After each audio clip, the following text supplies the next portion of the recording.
Welcome to our quantum deep dive. Hello. Today we're diving into something really quite mind-bending, Majorana Fermion and Materialian. Yeah, definitely mind-bending. And our guide through this is an essay by Yorgo Schneeppert looking at how these could revolutionize quantum physics. And you know, what Schneeppert's essay really brings out right away is just how fundamentally weird these things are supposed to be. Weird how? Well, Majorana Fermions, the idea goes way back to Ettore Majorana in 1937. They're predicted to be their own antiparticles. Their own antiparticle. Okay, hold on. So normally you have, like, an electron and a positron, right? They're opposites. They annihilate. Exactly. Distinct things. But a Majorana Fermion, it would basically be its own mirror image. It's the particle and the antiparticle rolls into one. Wow. Okay. That definitely messes with your intuition about how particles work. It really does. Yeah. And as Schneeppert points out, this isn't just, a philosophical quirk. There's math behind it. It involves tweaking the Dirac equation, that's the main equation for fermions, with a specific condition. Basically, the particle's description, its wave function, has to be identical to its charge conjugate. You see it written as sup. Sup, right. So the math forces it to be its own antiparticle. But Schneeppert's essay also says that in materials, like these topological superconductors, we're not talking about fundamental particles like electrons are. We're talking quasiparticles. Yes, exactly. That's a really crucial distinction Schneeppert makes clear. So what is a quasiparticle then? Is it less real? Not less real, just different. Think of it like an emergent effect in the material. It's not a single fundamental particle floating in space, but rather a collective behavior, like a disturbance or excitation involving many electrons within the solid, that acts as if it were a single particle. Okay. Like a ripple spreading on a pond. The ripple moves like an object, but it's really just the water molecules moving up and down together. In these special materials, these collective ripples can behave like Majorana fermions. I see. Like a stadium wave, it looks like one thing moving, but it's everyone standing up and sitting down. That's a great analogy, yeah. And Schneeppert really focuses on why these quasi-particle Majorana fermions are getting so much attention, especially for quantum computing. He talks about topological quantum computers. Right, topological, that sounds robust. That's exactly the hope, and Schneeppert details why. The idea is to use the fundamental topology, sort of the inherent shape or structure related to these Majorana states, to store and process quantum information. And that makes them stable, because current quantum computers are notoriously fragile, right? A tiny vibration, a change in temperature. Precisely. They're incredibly sensitive. But with a topological quantum computer, the information wouldn't be stored in one tiny, fragile state. It'd be encoded in the overall configuration, the global properties of these Majorana quasiparticles. Think about like tying a knot in a string. The knotness is a global property. You can wiggle the string locally, but the knot remains a knot unless you deliberately untie it. The information is protected by this overall structure. Okay, that makes intuitive sense. Protection through shape, almost. So how do you actually compute? How do you manipulate this knot? Schneeppert mentions braiding. Yes, braiding. Schneeppert explains this is the proposed way to perform operations. You'd physically move the Majorana quasiparticles around each other in specific controlled paths. Like weaving them. Essentially, yes, like braiding strands of hair. The pattern of the braid itself corresponds to a specific quantum computation. And the amazing thing, Schneeppert highlights, is that these operations should be inherently fault-tolerant. Because it's the overall pattern, not the exact path. Exactly. It depends on the topology of the braid. Did this one go over or under that one? Minor jiggles along the path shouldn't ruin the computation, unlike in standard qubits where any tiny error can mess things up. It's a potential path to much more robust quantum computing. Okay, this is fascinating. So these unique quasi-particles popping up in special materials, offering topological protection. Let's dig a bit more into the theory behind them, like Schneeppert outlines. Right. So as Schneeppert reminds us, it all starts with Majorana's 1937 prediction. He saw a mathematical possibility for fermions different from the usual Dirac ones, like electrons. What's the key difference, theoretically? Dirac fermions are described by complex mathematics. They have distinct antiparticles and sort of two internal states or degrees of freedom. Majorana fermions theoretically are simpler, described by real fields. No separate antiparticle, just one degree of freedom. That's tied to that sub-6 up condition. And Schneeppert links this mathematical difference to their stability, the topology. Absolutely. This realness in the math is connected to their topological properties. And where do they like to live? Schnapphat points out they tend to appear at special spots in these topological materials, boundaries, edges, or defects. Like at the ends of tiny wires? Exactly, that's a key example. Or inside tiny whirlpools called vortices in certain superconductors. These locations are topologically special, and the Majorana states are sort of pinned there, protected by the overall structure of the material around them. They resist being easily destroyed by local noise. Schnapphat also mentions some heavier concepts. Berry phase, Chern numbers. Are those important to grasp? Well, they're the deeper mathematical tools, as Schnapphat indicates. You can think of the Berry phase as a kind of geometric memory a quantum system keeps as you change its parameters. Chern numbers are like fingerprints. They're integers that classify the topology of the material's electronic structure. They tell you if it's the right kind of topological material. Okay. And Schnapphat also mentions path integrals, sometimes written like u equals e to the I times the integral of a dot dl. That's basically the math describing how the quantum state changes when you do that braiding. It connects a physical movement to the computation. It's still amazing that this abstract math could actually show up in real stuff. Schnapphat really emphasizes they are not fundamental particles floating around, but these collective effects in, specifically, topological superconductors. Exactly. It's the complex dance of electrons within these specific materials that gives rise to quasiparticles with Majorana properties. And, as Schnapphat gives as a prime example, semiconductor nanowires coated with superconductors are a really hot area of research for actually creating and seeing these things. Right, under very specific conditions, though. Oh yes. Very low temperatures, carefully tuned magnetic fields. It's experimentally challenging. But the prediction is, under the right conditions, these Majorana states should appear right at the ends of those wires. Okay, let's focus on those materials then. Schnapphat's essay talks a lot about topological superconductors. What makes them the place to look? As Schnapphat explains, it's all about their electronic structure. They have a very specific kind of energy band structure, which is mathematically topological. It means it has some robust global property that can be described by a number, a topological invariant. Plus, they often involve what's called unconventional Cooper pairing. Different from normal superconductors. Yes, the way electrons pair up is different, and this unconventional pairing is often linked to the possibility of hosting Majorana states. And Schnapphat brings in this Bogoliubov de genus Hamiltonian, that H sub BDG matrix thing. It looks pretty daunting. It does, yeah.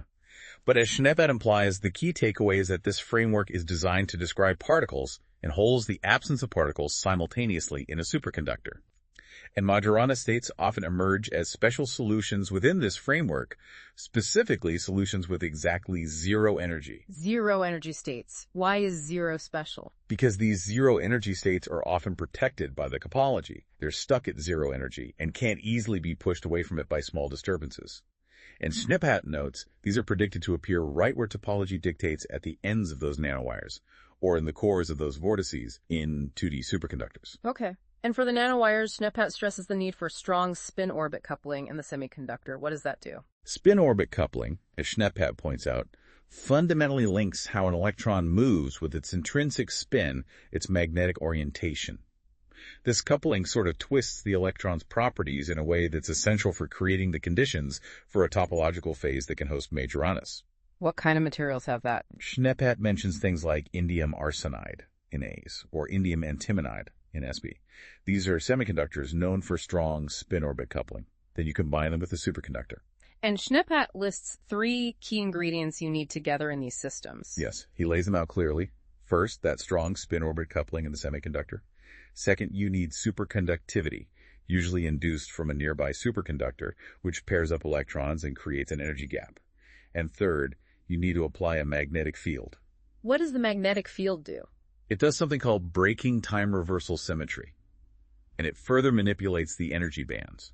It's often the magnetic field strength that acts like a knob you can turn to push the system into the topological phase where Majoranas can appear. Schnapphat even gives the Hamiltonian equation for this.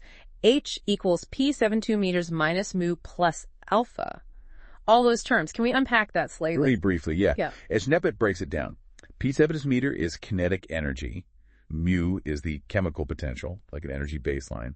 The alpha term is the spin-orbit coupling. The V's term is the effect of the magnetic field, Zeeman energy.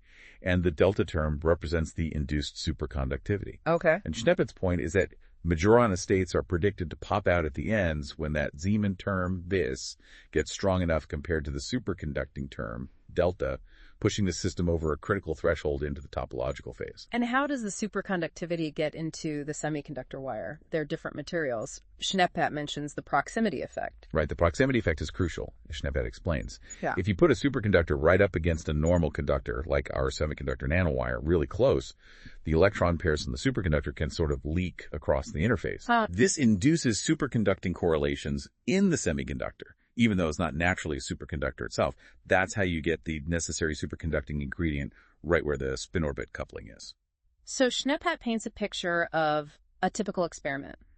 A super pure semiconductor nanowire core, coated precisely with a superconductor like aluminum or niobium. Exactly. And then the whole thing is placed in controlled magnetic fields, often with tiny electrical gates nearby to tune things. The goal, as Schneeppert emphasizes, is getting really fine control over these potential Majorana modes, tuning them with voltages, fields, material choices. Okay, the multi-million-dollar question. Has anyone actually seen them? What's the evidence Schneeppert discusses? This is where it gets tricky. Schneeppert highlights the main experimental signature people look for, these things called zero-bias conductance peaks. Zero-bias peaks. Yeah. If you measure the electrical current flowing into the end of one of these nanowires as you vary the voltage, the theory predicts that a Majorana zero-energy state should cause a sharp spike in the current right at zero voltage. And people have seen those spikes. Yes. Schneeppert points to the famous 2012 experiment by Maric and his team as a key early result, showing such peaks appearing when the magnetic field was turned up, consistent with theory. There have been many similar results since. Schneeppert also adds a note of caution, right? These peaks aren't definitive proof. That's the crucial caveat Schneeppert stresses. While the peaks are consistent with Majorana's, unfortunately, other non-topological effects, like something called Andreev-bound states or even just disorder in the material, can also potentially cause similar-looking peaks at zero bias. So it's hard to be 100% sure it's really a Majorana. Exactly. Distinguishing a true topological Majorana peak from these other possibilities is a major ongoing challenge. And, as Schneeppert reminds us, these experiments are incredibly difficult anyway, near absolute zero temperatures, precise fields. And Schneeppert also details the challenges in just making the materials good enough in the first place. Absolutely. Yeah. He points out several hurdles. Getting ultra-pure semiconductor nanowires with just the right uniform spin-orbit coupling, creating a perfect, clean interface between the semiconductor and the superconductor for that proximity effect to work well, keeping the whole system incredibly stable against tiny fluctuations in temperature or fields, and then the detection problem itself needing more than just zero-bias peaks. Schneeppert suggests things like interferometry, or, the ultimate goal, actually demonstrating braiding are needed for conclusive proof. So a huge amount of potential, but still some significant hurdles, scientifically and technically, before we can say, yes, we have controllable Majorana Fermions. Okay, let's shift to the really exciting part. Schneeppert explores the applications, especially for quantum computers. Right, this is where the potential payoff is massive. As Schneeppert describes with enthusiasm, the idea is to build Majorana qubits. And their big selling point, stemming from everything we've discussed, is their potential for inherent stability. Because of the topology. Exactly. Topological protection. Schneeppert explains that a typical Majorana qubit wouldn't be just one Majorana state, but usually a pair of them, spatially separated, maybe at opposite ends of a nanowire segment, stabilized within the topological superconductor. And the information isn't in just one of them. No. The quantum information, the 0 or 1 of the qubit, or the superposition, is stored non-locally in the combined state of the pair. It's spread out, delocalized, and that's what makes it robust against local noise. A bit of disturbance at one end shouldn't instantly destroy the information encoded across the pair. Okay, that makes sense. Non-local storage for local protection. And computing with them involves that braiding again. Yes, Schneeppert reiterates that braiding is the key. Physically moving these Majorana quasiparticles around each other in specific paths acts as the quantum logic gates. And these operations are also protected. That's the idea. Because the outcome depends only on the topology of the braid, not the precise messy path taken. These operations should be intrinsically resistant to errors. This links to some deep physics about particles called non-abelian anyons, which is what Majoranas are predicted to be. Their exchanges have non-commutative properties, which is what you need for computation. So this built-in error resistance, that would be huge, wouldn't it? Current quantum computers spend a lot of resources just correcting errors. It would be revolutionary. Schneeppat emphasizes this could lead to much longer coherence times, how long the quantum information lasts, and allow for highly precise operations without needing the massive overhead of error correction codes that burden current approaches.